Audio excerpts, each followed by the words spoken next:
유다 왕국의 완전한 멸망을 예언한 예레미야. 오늘도 그 말씀, 하나님께서 말씀을 계속해서 선포하게 하셨고, 또 예레미야는 어제 말씀 우리가 본 것처럼 그렇게 저주의 말을 선포하는 것에 고통스러움에도 불구하고 다시 말씀을 선포하고 있습니다.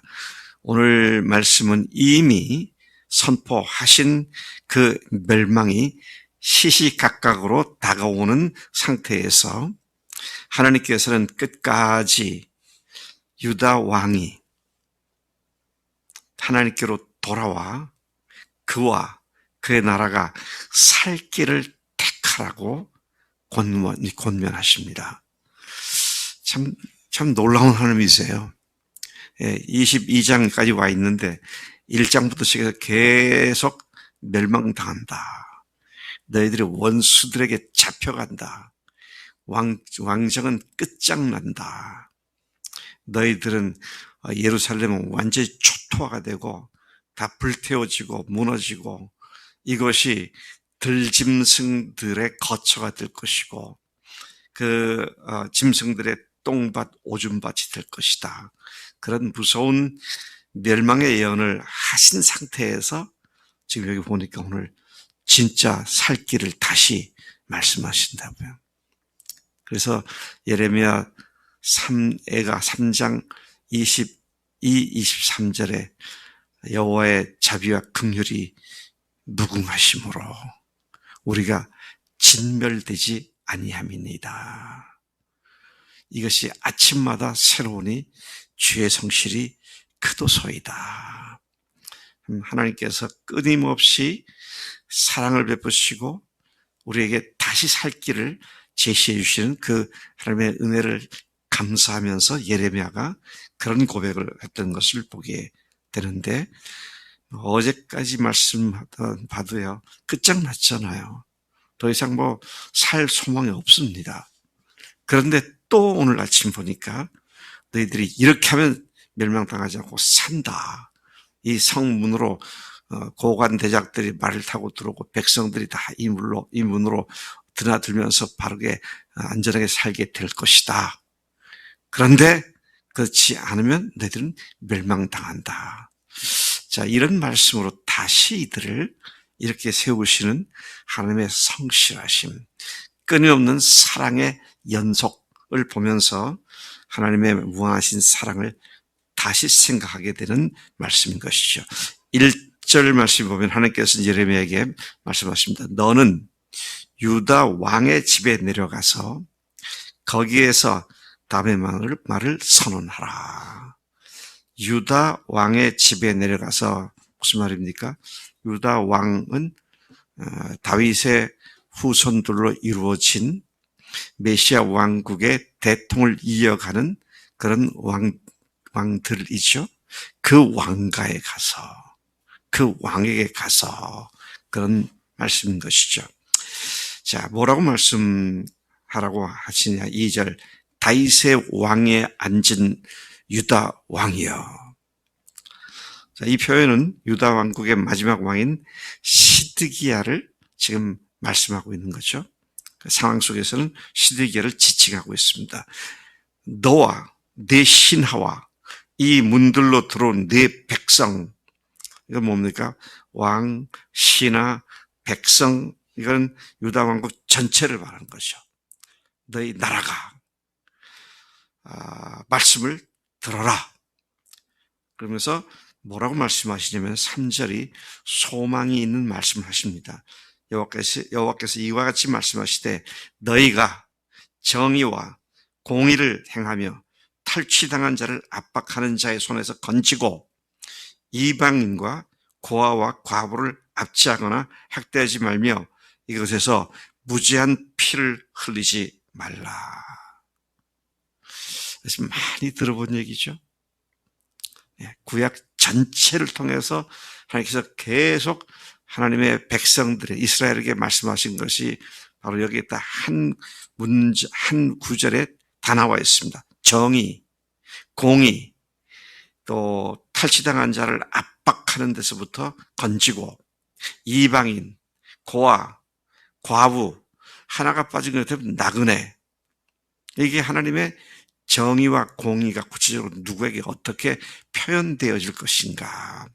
이게 이제 구약 전체를 통해서 특히 율법의 기본 정신이 바로 이것이죠. 하나님이 사람들을, 특히 하나님의 백성들을 향한 하나님의 뜻, 하나님의 의지, 하나님의 기대와 목적, 이것이 바로 정의와 공의, 압박받는 자들을 벗어나게 하고 고아, 과부, 나그네들을 돌보고 그들이 살 수 있게 도와주는. 자, 이것이 너희들이 이렇게 한다면, 너희들이 이렇게 말씀의 기본 핵심들을 제대로 받아들이고 그렇게 산다면, 그러면서 4절이 이렇게 준행하면 다윗의 왕에 앉을 왕들, 신하들, 백성들이 병과 말을 타고 이 집 문으로 들어오게 될 것이다.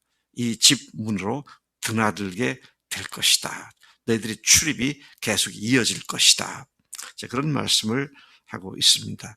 제가 오늘 이 말씀에서 가장 중요하게 생각하는 것은 하나님의 말씀에 준행하면, 순종하면 복이고 순종하지 않으면 저주다. 이게 신명기 29장 30장에서 복과 저주의 말씀이 나오는데 그 기본 개념이 똑같습니다. 순종하면 복이고 불순종하면 저주다. 자, 그렇다면 잘 생각해 보세요.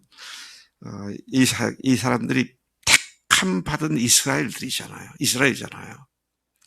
근데 오늘 우리가 예수님의 십자가와 부활로 하나님의 집, 하나님의 가족이 되었잖아요. 이 집에 들어온다, 나간다, 이 문을 들어온다, 나간다, 우리를 말하는 겁니다. 우리가 적용될 수 있어요? 근데 우리가 오늘 말씀대로 사느냐, 아니면 그 말씀과 상관없이 사느냐 하는 것은 똑같이 하나님의 저주를 받을 것이냐, 복을 받을 것이냐를 좌우하게 된다는 것이죠. 에이, 목사님, 그래도 구약의 율법에 우리는 십자가 부활의 은혜 가운데 살지 않습니까? 그런 개떡 같은 소리 하지 마세요. 제가 개떡 같다는데 왜 줄 아십니까? 지난 2000년간 기독교가 그렇게 찬란했던 것이 지금 다 황폐가 됐어요. 어디 하나 성한 데가 없어졌습니다. 무슨 뜻입니까? 하나님은 비록 그들을 천국으로 받아들였을지라도 이 세상 속에서 그들은 완전히 삶이 초토화가 되어버렸던 2000년 역사를 우리가 똑똑히 보고 있습니다. 그래도 한국이랑 다른 게 뭐 있어요? 똑같죠. 참, 우리가 이런 면에서 하나님의 은혜를 입은 자들이 은혜를 받은 자답게 살지 않는 것이 얼마나 무서운 일인가. 이거 분명히 알아야 합니다. 그래도 우리는 예수님의 십자가가 있는데, 그런 말로 피하지 마시기 바랍니다. 그런 말로 하나님의 은혜를 욕되게 하지 말아야 됩니다. 그게 더 악하다고 생각을 해요. 참 우리가 은혜 하면서 분명히 우리가 책임지고 순종할 것들을 피해버리는 이런 구원파 같은 신앙이 나도 모르게 깊이 쪄들어 있는 이런 상황을 보게 되죠. 그래서 제가 찬송가 하나 부르더라도 늘 얘기하잖아요. 말이 되게 부르자고, 말이 되게 믿자고요. 성령이여 임하사, 그렇잖아요. 성령이여, 성령 오셔서 나를 충만하게 하는 건 괜찮아요. 근데 오시긴 뭘 오셔요? 이미 오셨는데. 예? 이게 참 말이 안 되게 믿어요. 성령님이 오셨다가 또 떠나가셨다가 또 잘못하면 또 떠나가셨다가 다시 부르면 오시고 오셨다가 또 잘못하면 떠나시고 그럽니까? 예? 우리 한번 누가 얘기해봐요. 성령님이 그러신 분이야? 아니잖아요.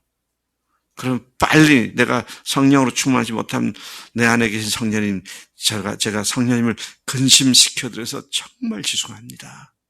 성령님, 저를 성령님으로 충만하게 다시 채워주시고 회복시켜 주옵소서. 그렇게 해야지. 성령이여 임하사. 아니, 임하셨는데 뭘 또 임해요? 이게 무슨 얘기인 줄 아세요? 이게 한국 토속 종교의 신앙이 그대로 스며들어 있는 겁니다. 왜요? 무당 굿할 때 어떻게 합니까? 초혼을 하잖아요. 네? 그래서 뭐가 왔구나 와서 배뱅이가 왔다고 성령님이 배뱅이세요? 이게 말이 안 되는 거거든. 이미 오셔서 우리와 함께 동행하시고 우리 삶 속에서 말씀해 주시고 그러면 그 성령님과 사랑의 교제를 나누면서 더 주님 사랑하고 그렇게 가면 되는 거잖아요. 그러니까 여러분 우리가 이제 내가 얼마나 뭘 잘못하고 잘하고 이걸 생각하지 마시고요. 더 중요한 건 정말 내가 내 안에 계신 주님을 얼마나 사랑하는가. 모든 문제의 근원은 주님을 사랑하지 않기 때문입니다. 근데 놀라운 건 우리를 향한 주님의 사랑은 한 번도 변하지 않으십니다. 늘 우리가 하나님의 사랑을 거부하거나 배반하죠. 자, 그런 면에서 우리는 항상 뭐가 필요하다? 회개가 필요합니다. 그래서 다시 사랑을 회복하고 주님과의 사랑 관계 속에 더 깊이 들어가는 이것이 필요하다라는 것이죠. 자, 계속해서 보시면은요, 제가 하나님의 그러니까 이제 삶이 주님의 말씀에 따라서 갈지 않고 그렇지 않으면 삶이 없는 제사, 삶이 없는 율법 준수 아무리 외쳐도 그런 믿음은 어떻습니까? 하나님과 아무런 상관이 없는 믿음입니다. 아무런 상관이 없는 믿음은 뭐예요? 헛된 믿음입니다. 제가 어제 어떤 목사님하고 교제하는데 거기에 우리 신학과 여학생, 2학년 여학생이 얼마부터 나오는데 굉장히 열심히 일하고 네. 뭐 탄자니아도 금년에도 갔다 오고 뭐 어디도 갔다 왔다고. 근데 뭐 나이도 많지 않은 애가 대단하더라고. 얘기 들어보니까 야 어떻게 저렇게 할 수 있을까. 근데 조금 염려가 생겨서 물어봤어요. 목사님, 걔가 예수님과 어떤 관계의 믿음인지 확인해 보셨어요? 그건 안 했는데. 아니, 그게 주님과의 분명 관계가 제대로 안 돼 있는 상태에서 열심은 헛될 수 있지 않느냐. 그거부터 하시라고. 근데 대단해요. 그 처녀 아이가 24살이니까 그렇다고 하더라고요. 제가 봐도 참 대단. 새벽 기도를 여기 학교 여기서 어디입니까? 기숙사에서 내가 이러면 어느 교지 다 밝히는 건데 궁동에 있는 침례교까지 걸어서 새벽 기도를 갔다 올 경우도 있다. 요즘은 자전거를 타고 간다 그러더라고요. 그 정도면 대단한 거 아니에요? 우리 저기 교회 주변에 살고 있던 몇 사람들 보면은 상범이도 그랬잖아. 새벽에 몇 걸음 안 되는데 나오기가 어려워가지고 안 나갔었잖아. 근데 처녀아이가 새벽에 걸어서 여기서 공동까지 걸으면 어떻게 되나? 한 30분 가나? 올 때도 30분. 제가 깜짝 놀랐어요. 세상에 이런 애가 있구나. 걔가 어느 교회 출신이냐? 그랬더니 울산에 있는 어느 교회인데 교회는 제가 잊어버렸다고 말이죠. 그래서 우리 주님과의 이 관계를 토대로 해서 십자가로 부활로 확증을 가진 헌신이 돼야 이것이 주님께서 받으실 수 있는 것이 아니냐. 자, 그러면서 우리가 이 일을 형식과 열심만 가지고는 되는 게 아니다. 십자가와 부활로 이 믿음의 뿌리가 거기서부터 나오는 것이 돼야 한다. 그래서요, 이사야서에 보면 하나님이 답답한 마음을 그게 아주 처음부터 표현을 하시더라고요. 열심은 내는데 엄청나게 제사도 드리는데 전혀 하나님께서 기대하는 것과는 상관없는 그 모습을 이사야 1장 11절부터 17절까지 해서 아주 신랄하게 이사야를 통해서 말씀하신 것을 봅니다. 이사야는 예레미야로부터 100여 년 전의 사람이죠. 이스라엘이 멸망당할 그때 있었던 이야기들을 하고 있는데, 여호와께서는 너희의 무수한 재물이 내게 쓸데없고 나는 숫양의 번제와 살진 짐승의 기름에 배불렀고 수송아지, 어린 양, 숫염소 따위의 피를 기뻐하지 않는다. 오, 주님이 이거 내 바치라 그랬는데, 이 제사 드리라 그랬는데 내가 기뻐하지 않는다. 너희가 내 앞에 쇼를 할 뿐, 이것을 누가 너에게 요구했느냐? 내 마당만 밟을 뿐이다. 요즘 말하면 내 교회당 주차장만 붐비게 만들 뿐이다. 그런 말씀이잖아요. 나와 내 말을 멸시하여 불순종하는 삶을 살면서 가져오는 그따위 헛된 재물을 다시는 가져오지 말라. 그런 분향, 곧 월삭, 안식일, 대회 등 성회를 삶과 동떨어진 종교 행위를 행하는 것에 대해서 나는 가증히 여길 뿐만 아니라 그런 거룩한 종교 행위와 동시에 악을 행하는 것을 내가 싫어서 견디지 못하겠다. 그런 거짓된 신앙을 내가 담당하기에는 나를 너무도 피곤하게 만드는 무거운 짐일 뿐이다. 살인한 피가 손에 가득한 너희가 아무리 많은 기도를 해도 나는 듣지 않겠다. 너희는 스스로 씻고 거룩하게 하여 내 눈앞에서 너희 악한 행실과 악행을 버리고 중단하며 선행을 배우며 정의를 구하며 학대받는 자를 도와주며 고아의 억울함을 풀어주고 힘없는 과부를 위하여 변호하라. 이것이 살 길이다. 그렇게 말씀하시잖아요. 예레미야나 이사야나 똑같은 말씀으로 하나님께서 어떻게 살아야 하는지를 말씀하고 있습니다. 그 다음에 6절 이하에 보면 하나님께서 그렇게 말씀하시면 너는 내게 길르앗 같고 길르앗 같이 아름답다. 그런 말인데요. 길르앗은 요단강 동편 비옥한 목축지를 말하죠. 그래서 여러분 아마 이사야로 기억되는데 귀족 부인들 이런 여자들이 먹고 즐기고 또 악을 탐하고 그래서 잘 먹고 하니까 살이 드럭드럭 쪘으니까 그들을 향해서 뭐라고 하면 이 바산의 암소들아 그렇게 말을 하죠. 바산이 이제 지금 말씀하고 있는 길르앗 평원지대, 뭐 평원지대라서 평야만 아니고요, 목축지대.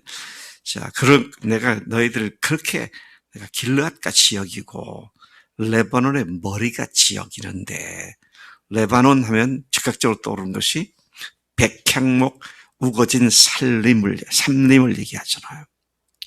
그 삼림의 우거진 무성함, 그래서 마치 여인이 풀어 헤친 머리숱같이 풍성한, 그랬는데 내가 너희들 그렇게 여기지만 반드시 너를 광야와 주민이 없어진 빈 성읍같이 만들어 버리겠다.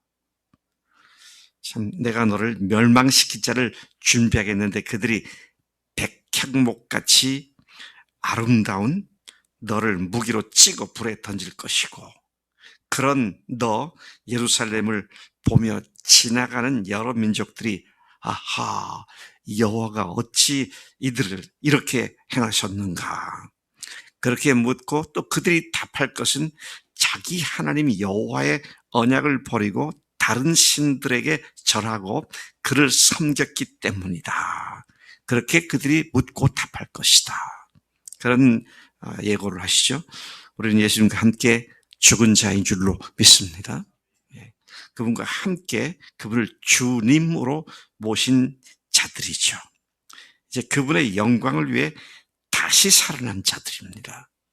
그런 우리가 말은 그렇게 하면서 종교 행위는 그럴듯하게 하면서 실제 삶의 현장에서는 여전히 자기 좋을 대로 자기가 주인 돼서 자기 마음대로 사는 그런 삶은 아닌가. 이것이 항상 하루도 빠짐없이 나 자신을 살펴야 할 그런 문제인 줄로 믿습니다. 이건 구원받았느냐 안 받느냐 이런 문제가 아니에요. 실제 이제는 어떻게 하나님의 백성다운 삶을 사느냐 하는 문제입니다. 자, 그래서 여러분, 이 구원받았으니 괜찮다. 이건 진짜 뭐예요?